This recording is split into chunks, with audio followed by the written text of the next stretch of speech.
What can be in exchange? What is like kind when we apply it to real property?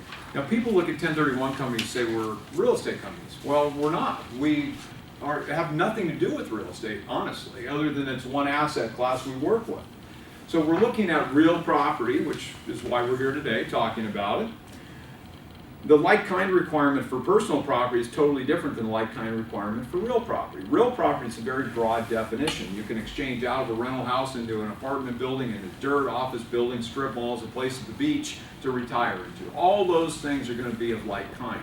It has to do intent, not time, and it's not exactly what it's been all those years. So it's very broad definition. You can see in there that that building on the about the 10 o'clock area, it says build to suit or a 30-year lease. A 30-year leasehold interest in property actually constitutes like-kind property, constitutes real property. 30-year lease or a lease with extensions to 30 years.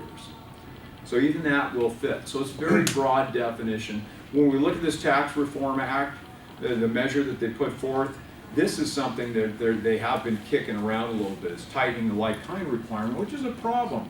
Because 1031 is one of those tools. I think the politicians, a lot of them look at it as something for the very wealthy. I would submit that it's one of the only tax things that is really there for just the everyday Joe. Because this can be used by anybody. It's an inexpensive tool. You don't have to have a high-powered lawyer to do it. I mean, when you're talking these huge estates, these big, big people, they don't pay taxes. They've got teams of lawyers taking care of stuff, tax people. But for the everyday person, you know, I've got a guy, I'll never forget, we're on the first floor down here in the hallway, so we have walk-in people. One of the guys that works on the elevators came in one day, just came in, said, hey, can I sit down with somebody? So I went out and sat down with him. You know, he's an elevator repairman.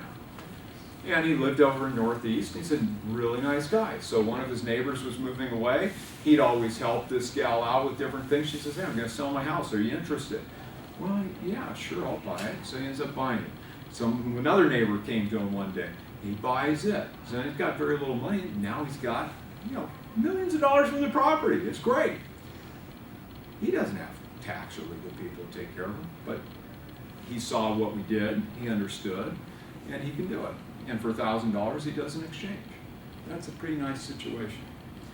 So it's a way better investment than the stock market, where you just give your money away to somebody you have no idea what it is, or, you know, I mean, it's way you're right. It's so much easier than, you know, you know what you're investing in. So, well, we say invest in what you know, but think about real estate.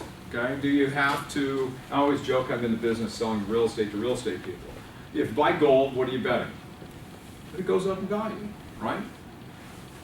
If you buy a stock, what are you betting? It goes up in value. Maybe you have a dividend on it, rarely. You buy real estate, doesn't have to go up to make you money. No, you've got interest deductions, you've got depreciation, you've got the cash flow. The thing could never go up, and you could have, you know, you got a kid going to college, maybe you buy the house that the kids live in and let the kid manage it. So the roommates are going to be buying the property for them. I mean, it doesn't have to go up, and but typically over time it's going to. So it's, you know, pretty darn nice deal. So any real property held for investments, like kind with any real property, is your intent to hold for investment.